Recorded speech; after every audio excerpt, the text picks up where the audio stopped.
भारत में बहुत से अद्भुत मंदिर हैं जिनकी अपनी अपनी मान्यताएं और रीति रिवाज हैं, लेकिन इन सब में सबसे चर्चित मंदिर है मध्य प्रदेश में स्थित उज्जैन का महाकाल मंदिर। महाकालेश्वर ज्योतिर्लिंग हिंदुओं के प्रमुख शिव मंदिरों में से एक है और शिव जी के 12 ज्योतिर्लिंगों में से भी एक है। इसके साथ ही इसे भगवान शिव का सबसे पवित्र स्थान भी माना जाता है। यह मंदिर रुद्रसागर सरोवर के किनारे पर बसा हुआ है। कहा जाता है कि अधिष्ट देवता भगवान शिव इस लिंग में स्वयंभू के रूप में बसते हैं। उज्जैन का महाकाल मंदिर 6वीं शताब्दी में निर्मित बाबा महाकालेश्वर के 12 ज्योतिर्लिंगों में से एक है। अगर आप इस मंदिर में दर्शन के लिए जा रहे हैं तो यहाँ जाने से पहले उज्जैन के महाकाल के बारे में कुछ अहम बातों के बारे में जरूर जान लें। नमस्कार, स्वागत है आपका हमारे चैनल हिस्ट्री फॉर यू पर। वर्तमान मंदिर को श्रीमान पेशवा बाजीराव और छत्रपति शाहू महाराज के जनरल श्रीमान राणाजीराव शिंदे महाराज ने 1736 में बनवाया था और श्रीमान महारानी बाईजाबाई राजे शिंदे ने इसमें कई बदलाव और मरम्मत भी करवाई थी। महाकालेश्वर में बनी मूर्ति को अक्सर दक्षिणा मूर्ति भी कहा जाता है क्योंकि यह दक्षिण मुखी मूर्ति है। शिवेंद्र परंपरा के अनुसार ही 12 ज्योतिर्लिंगों में से एक इसे चुना गया था। ओमकारेश्वर महादेव की प्रतिमा को महादेव तीर्थ स्थल के ऊपर पवित्र स्थान पर बनाया गया है। इसके साथ ही गणेश, पार्वती और कार्तिकेय की प्रतिमा को भी पश्चिम, उत्तर और पूर्व में स्थापित किया गया है। दक्षिण की तरफ भगवान शिव के वाहन नंदी की प्रतिमा भी स्थापित की गई है। कहा जाता है कि यहाँ बने नागचंद्रेश्वर के मंदिर को साल में सिर्फ नागपंचमी के दिन ही एक दिन के लिए खोला जाता है।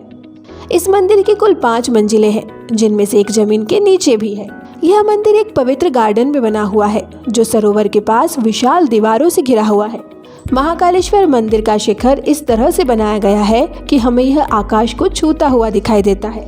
उज्जैन का महाकाल मंदिर शहर के जनजीवन पर भी अपना वर्चस्व रखता है और वर्तमान समय में भी पारंपरिक हिंदू परंपराओं को दर्शाता है। महाशिवरात्रि के दिन मंदिर के पास एक विशाल महोत्सव का आयोजन किया जाता है।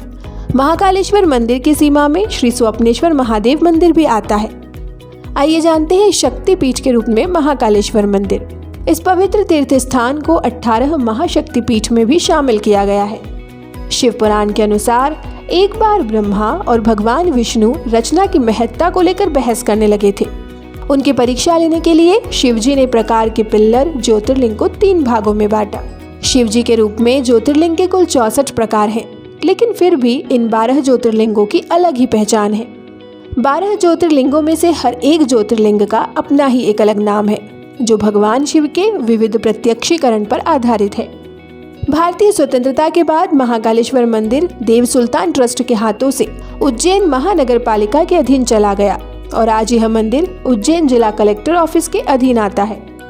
उज्जैन के महाकालेश्वर ज्योतिर्लिंग को महाकाल क्यों कहा जाता है? शास्त्रों में काल के 2 अर्थ होते हैं, पहला समय और दूसरा मृत्यु। माना जाता है कि यह वही जगह है जहां पर प्राचीन समय में पूरे विश्व का समय निर्धारित किया गया था। पौराणिक कथाओं के अनुसार यहां पर राजा चंद्रसेन और गोप बालक ने भगवान शिव के शिवलिंग की स्थापना की थी। ताजा भस्म यहां चढ़ाई जाती है।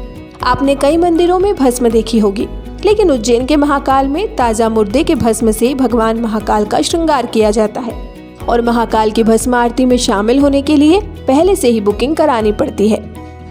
महाकाल के मंदिर में जाकर जूना महाकाल के दर्शन करना भी जरूरी माना जाता है, वरना महाकाल के दर्शन अधूरे माने जाते हैं।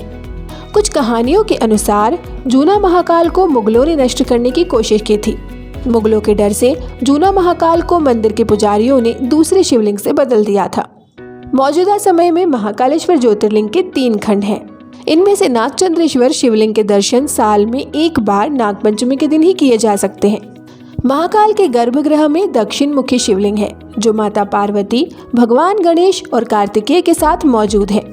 उज्जैन के महाकाल से जुड़ी जो अहम बात है वो ये है कि यहाँ पर कोई शाही या राजपद पर विराजमान व्यक्ति रात नहीं गुजार सकता है।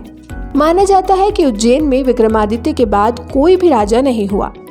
माना जाता है कि उज्जैन में केवल एक ही राजा रह सकता है और महाकाल को यहाँ का राजा माना जाता है, इसलिए कोई और राजा यहाँ पर नहीं ठहर सकता है। जिस वजह से राजा भोज के काल से ही यहाँ पर किसी राजा ने रात नहीं गुजारी है और इसी प्रथा को आज भी राजा, मुख्यमंत्री और प्रधानमंत्री तक मानते हैं और यहाँ रात नहीं गुजारते हैं। महाकाल मंदिर लोगों की आस्था का बहुत बड़ा प्रतीक है। यही कारण है कि मान्यता कोई भी हो, भक्त उसे पूरी करने से पीछे नहीं हटते हैं। तो ये था हमारा आज का वीडियो। आपको यह कैसा लगा हमें कमेंट में ज़रूर बताएं। वीडियो पसंद आए तो इसे लाइक और शेयर करें और चैनल को सब्सक्राइब करना ना भूलें।